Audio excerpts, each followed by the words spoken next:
اعوذ باللہ من الشیطان الرجیم بسم اللہ الرحمن الرحیم۔ ناظرین و سامعین السلام علیکم ورحمۃ اللہ تعالی وبرکاتہ۔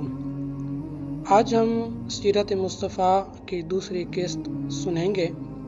کاہن نے آپ صلی اللہ علیہ وسلم کے رضائی باب سے کہا کہ میں خود آپ سے ان کے حالات و واقعات سننا چاہتا ہوں۔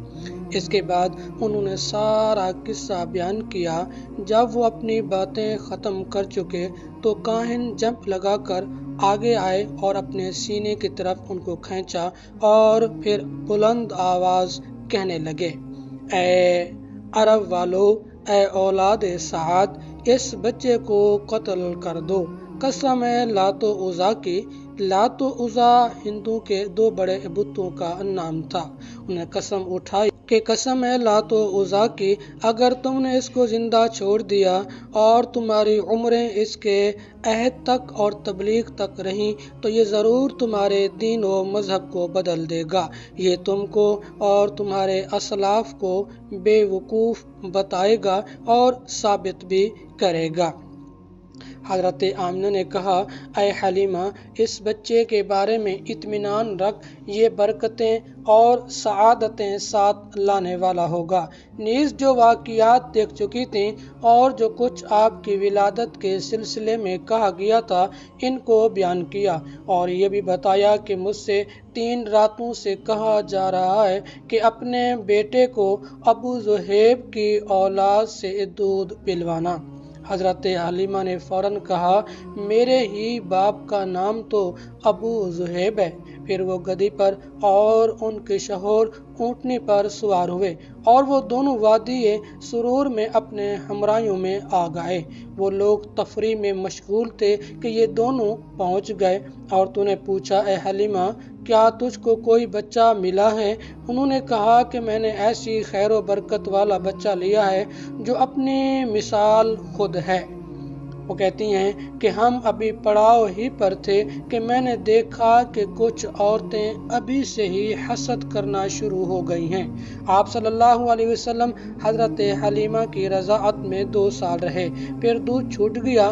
اس وقت آپ صلی اللہ علیہ وسلم کی جسامت سے دوگنی عمر کا اندازہ ہوتا۔ اسی زمانے میں وہ آپ صلی اللہ علیہ وسلم کو والدہ کے پاس ملانے کے لیے مکہ لے گئیں۔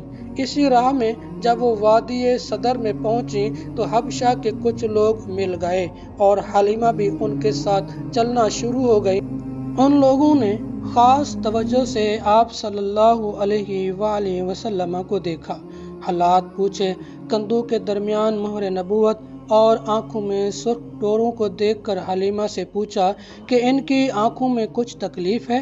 انہوں نے جواب دیا، نہیں، ان کی آنکھوں میں یہ ڈورے اور یہ کنڈیشن نیچرلی اور دائمی ہے۔ یہ جواب سن کر انہوں نے کہا، یقیناً یہ بچہ نبی ہوگا۔ پھر انہوں نے مکہ پہنچ کر آپ صلی اللہ علیہ وسلم کو والدہ سے ملایا، پھر واپس لے آئیں۔ ان حالات کے پیش نظر اور ان حالات کے سامنے آنے کے بعد حضرت حلیمہ آپ صلی اللہ علیہ وسلم کو کسی کے روبرو لانے سے پرہیز کرنے لگی تھیں۔ ایک مرتبہ ان کے قبیلے میں اتفاقاً عراف یعنی ایک جادوگر نما آ ٹھہرا۔ قبیلہ کے لوگ بچوں کو اس کے پاس لے گئے، مگر حضرت حلیمہ نے آپ کو لے جانے سے انکار کیا۔ ایک روز آپ صلی اللہ علیہ وسلم اپنی جھگی سے باہر تھے کہ اس عراف کی نظر پڑ گئی۔ اس نے آپ کو بلایا مگر آپ نہ گئے اور اندر حلیمہ کے پاس آ گئے۔ عراف نے دیکھا اور ملنے کی خواہش کی مگر حلیمہ نے انکار کر دیا۔ عراف نے بتایا کہ مجھ کو اس بچے میں نبوت کی علامات نظر آ رہی ہیں۔ اس کے بعد آپ صلی اللہ علیہ وسلم کو حضرت حلیمہ اپنے شوہر کی قیام گاہ پر لے آئیں۔ سارے حالات و واقعات بیان کیے تو وہ خوش ہوئے۔ پھر کہتی ہیں کہ ہم اپنے علاقے کی طرف لوٹنے کے خیال سے گدھوں اور اونٹوں کی طرف آئے تو ہماری اونٹنی میں دودھ اتر آیا تھا، تو ہم اس سے صبح و شام دودھ نکالا کرتے، اور حضرت حلیمہ کا کہنا ہے کہ پہلے میرا بچہ دودھ کم ہونے کی وجہ سے رات بھر نہ سوتا، مگر آپ صلی اللہ علیہ وسلم کے دودھ میں شریک ہونے کے بعد اور وہ دونوں سیر ہو جاتے، اور میرا خیال ہے کہ اگر میرا تیسرا بیٹا بھی ہوتا تو وہ بھی سیر ہو جاتا۔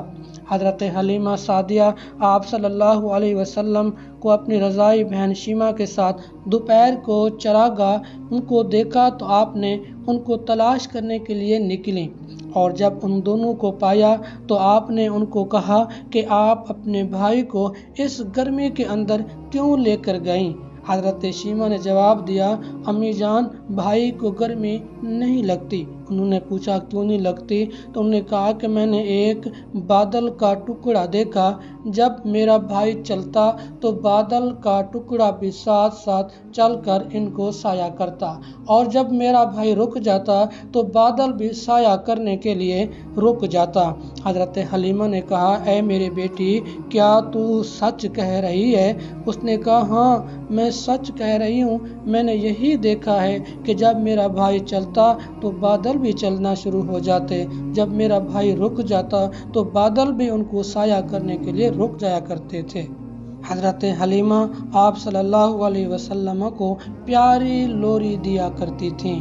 اس کا ترجمہ یوں ہے، اے پروردگار، اے کائنات کے رب، جب تو نے مجھ کو آپ صلی اللہ علیہ وسلم جیسا بچہ عطا فرما دیا ہے تو یہ بھی کرم کر دے، اس عطیے کو دوام و بقا بھی عطا فرما، اور آپ کے درجات و مقامات کو ترقی فرما کر بلندیوں کی انتہائی منزل پر فائز کر دے۔